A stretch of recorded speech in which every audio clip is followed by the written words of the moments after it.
Hello, and welcome to Natasha Explains It All.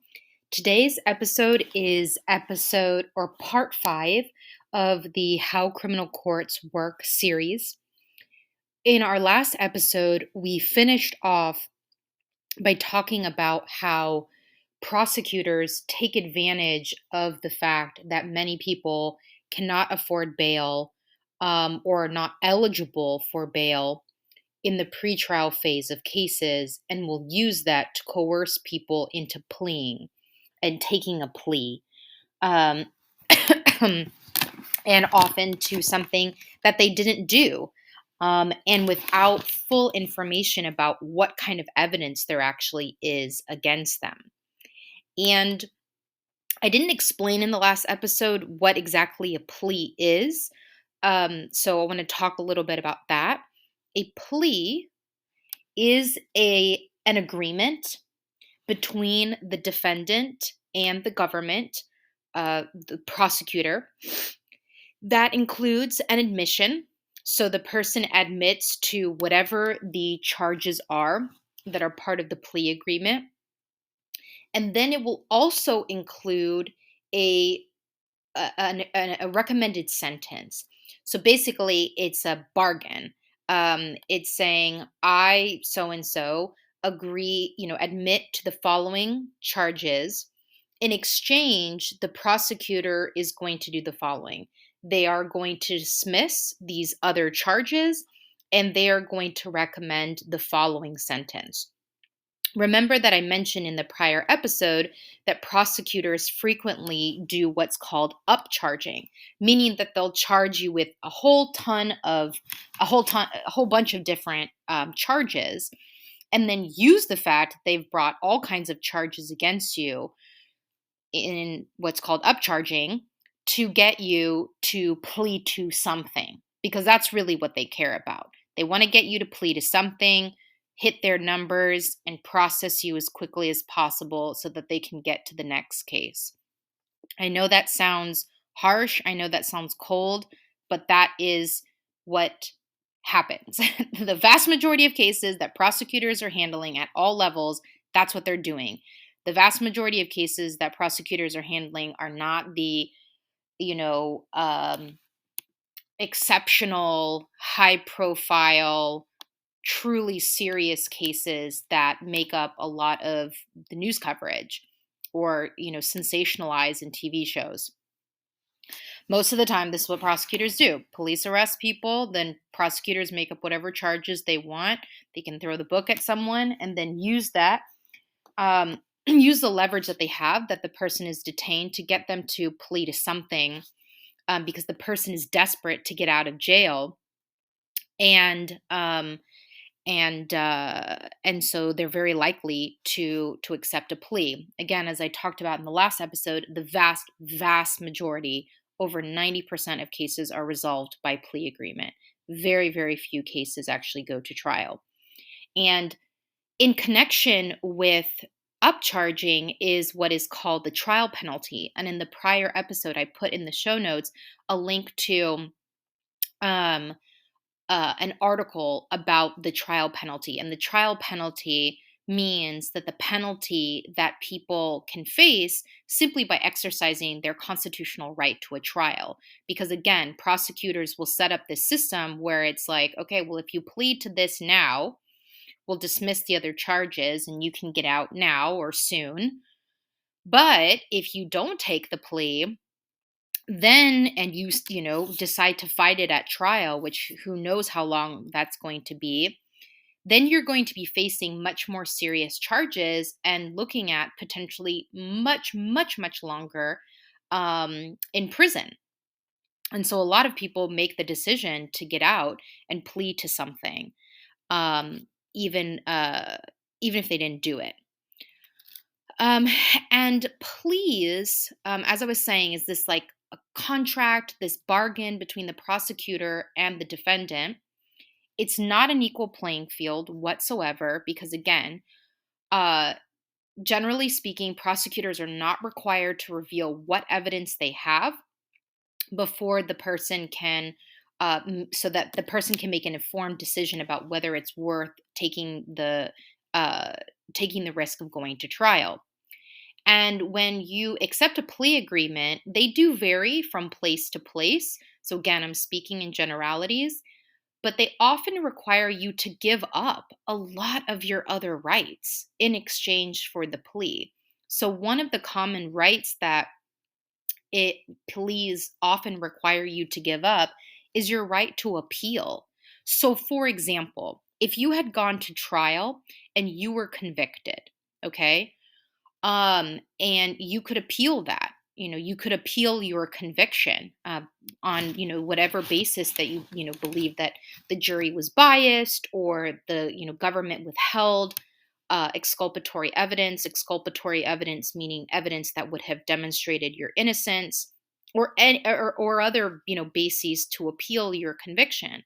Well, when you accept a plea agreement, you're basically, in most cases, you're signing away your rights to appeal, which is deeply problematic if for some reason you later find out, right, that the government didn't have proper evidence to convict you, if the arrest was unlawful, or a variety of other reasons.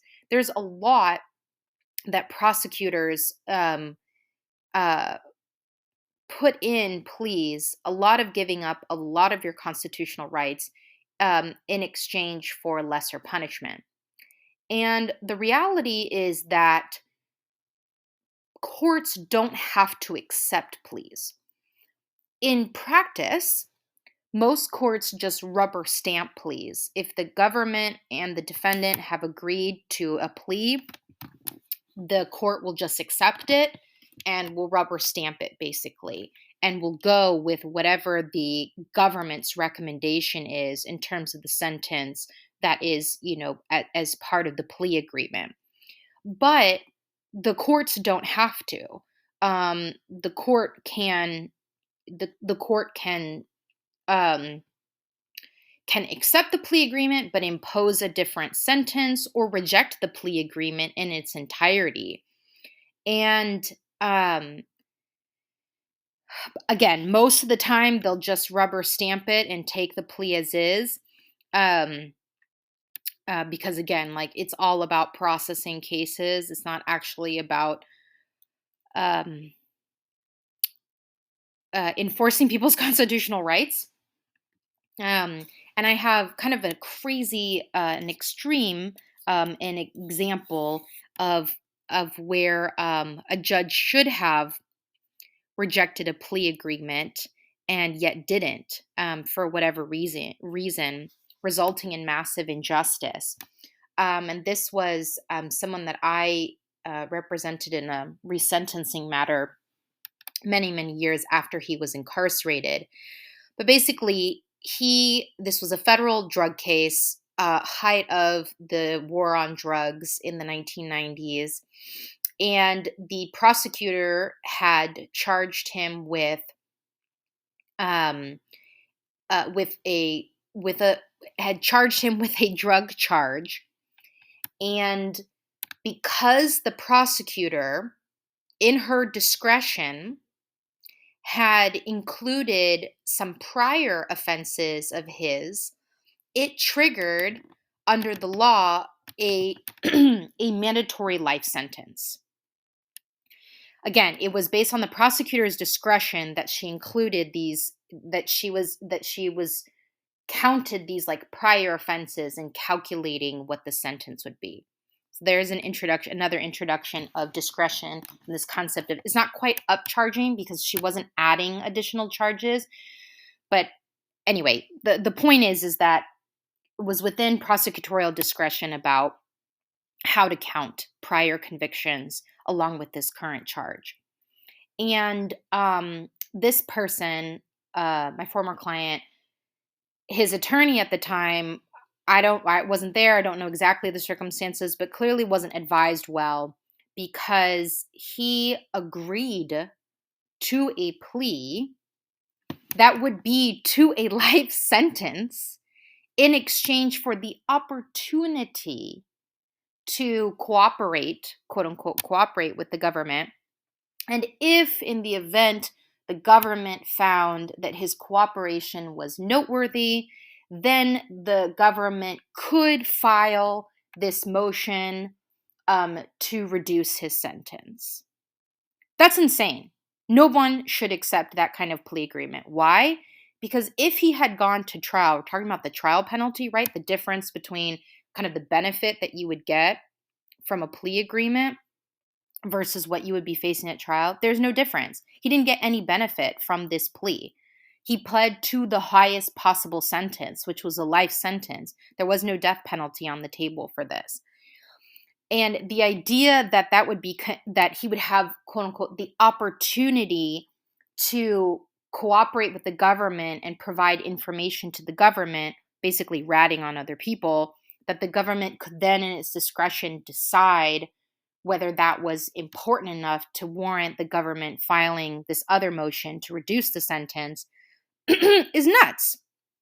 And of course, what ended up happening when he took this plea and then whatever cooperation that he engaged in with the government, surprise, surprise, the government didn't find that that was sufficient and never filed that motion to reduce his sentence.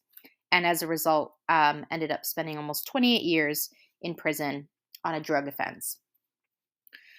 And that was an occasion where the judge should have rejected that plea agreement, should have said, this is insane. Like, you are pleading to the worst possible outcome. Why? And I will reject this. You need to go back to the drawing board. Like the prosecutor, this is not fair. Clearly, there is something going on here. Because you don't have to agree to a plea agreement in order to cooperate with the government to provide the government information. Like, the government will take whatever you say. Anyway, just using that example to illustrate this dynamic that pleas are not just because a defendant agrees to a plea agreement with the prosecution, the court still has discretion about whether to accept that plea or not. And there have been cases where, judges will reject a plea because they think it's too light. I can't think of the specific example, but I do recall reading something about like one of the January 6th defendants, and the court rejected one of the pleas because they thought the sentence was too light for the offense that the person had pled to. So anyway, so a little bit about that on the plea agreements. Now, in the event that the person does not take a plea, or even if they do, during this time that the person is in jail, okay, we're still talking about the pretrial period here, okay? And they're in jail because they couldn't afford bail or because their charges made them ineligible for bail.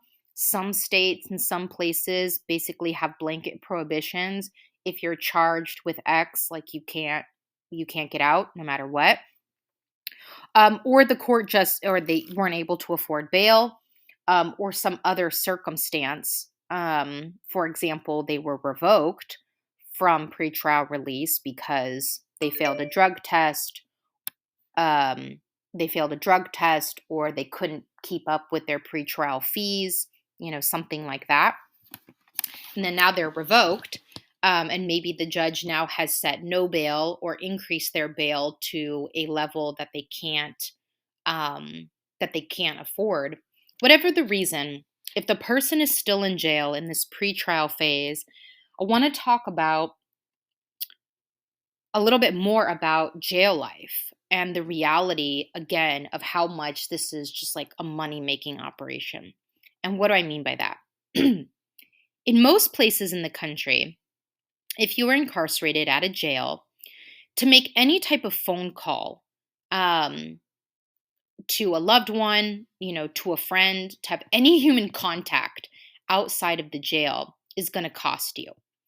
Some jails will have some free calls, or there's like a certain number of minutes that you are allowed, but in most places you have to pay for phone calls.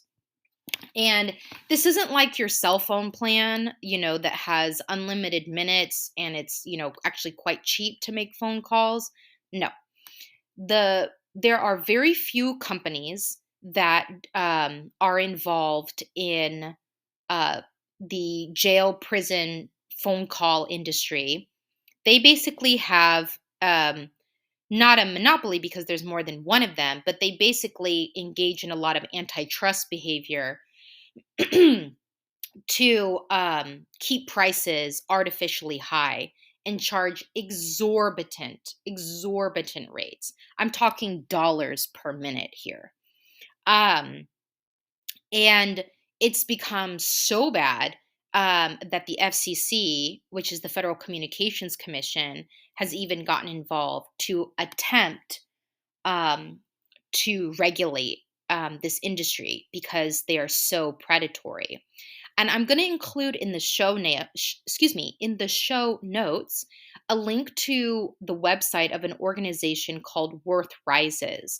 And Worth Rises is one of many organizations that are working to end this monetization of incarceration, to go after corporations that profit off of people being incarcerated. And they have led several campaigns to make jail and prison calls free, as they should be, because it shouldn't cost you any money to stay in touch with your loved ones. And, if you need an additional reason as to why that is, there's lots of data out there that shows that when people who are incarcerated have more contact with their loved ones, they're calmer, there are less disciplinary issues, there's less violence. People are in better moods, and therefore, like, the jail itself is a safer environment for everyone involved. And you can even think about your own experience, even if you've never been incarcerated, to relate to that on some level, right? Like, think about the pandemic and how isolated you may have felt for a long time. Now, imagine that to call a loved one, to call a friend, to call your parents, to call your partner, you had to pay dollars per minute. And, like, at most, you could talk to them for like 15 minutes at a time, right? And a lot of people were also unemployed during the pandemic, so didn't have any money coming in except for possibly unemployment. I mean, the stress of that would really get to you. And as you can imagine, the stress of that also gets to people who are incarcerated. And that stress manifests itself, right, in people being anxious and people being tense and people being very short tempered. They're in very crowded conditions. And so that can easily contribute to fights or people acting out, and, creating a dangerous environment for everyone. In the studies that they've shown of the places that have made calls free, I believe Worth Rises had a successful campaign in Connecticut to eliminate fees in jails. And I believe that in California prisons, not California jails, in California state prisons, that's being implemented now to make calls free. That behavioral incidents right, have gone down dramatically. Like, people are calmer and happier. And there's also tons of data out there that the more that people are connected to their social safety net, the people that care about them, the better they do upon reentry, which makes sense again, right? The more isolated we are, the more problems that can cause for us. We are social creatures and we need to be connected to people. And so, if someone has been able to maintain their relationships with their partner or their children or their parents or siblings, whoever, right? When it comes time then for them to be released, it'll be a smoother transition because they've stayed in touch. They've been able to, to the extent that's possible, maintain that relationship and maintain that communication. So, but, free calls within jails are still the exception, not the norm. And as if that wasn't enough, that's not going to be the only thing that you're going to be paying for while you're in jail. You are also going to have to pay for your food. And someone might say, well, wait. I thought that's what my, like, tax dollars were going to, right? Like, don't we house them and don't we feed them? Like, isn't that part of the state's obligation? And the answer is yes and no. The reality is that across the board, jail food in general, as well as prison food, is horrific. Um, and it is often not only of very, very poor quality, the portions are often very small, um, and are often like not enough to keep someone from going hungry. Like the food is not only like poor quality. I don't mean by that just that it's like bland, it's not very flavorful. No, no, no. I mean like it's not cooked properly. There might be bugs in the food. The food might be rotten, the food might be expired. Like it's not safe to eat the food. It's not that it's just like, they didn't put enough spices in it. Okay. And then it's not enough. And many jails will also use, even though it's illegal to do this, will also punish people for, whatever they believe to be behavioral infractions by denying people food. Um, and so as a result, well, excuse me, it's not only the food, but then also in terms of hygiene products, people are issued very, very, very, very, very basic hygiene products. And so, as a result of that chronic deprivation, most people, if they have any funds whatsoever, will spend their money, in addition to trying to call their family, will also spend it on what's called commissary. Commissary is basically like the store that's within jails and prisons. And commissaries tend to be run by private corporations, and they get to decide what the prices are. Again, there's no like regulation on this. I mean, if there is, it's not doing much because the prices are exorbitant, like much, much more than you would pay if you were at a normal grocery store.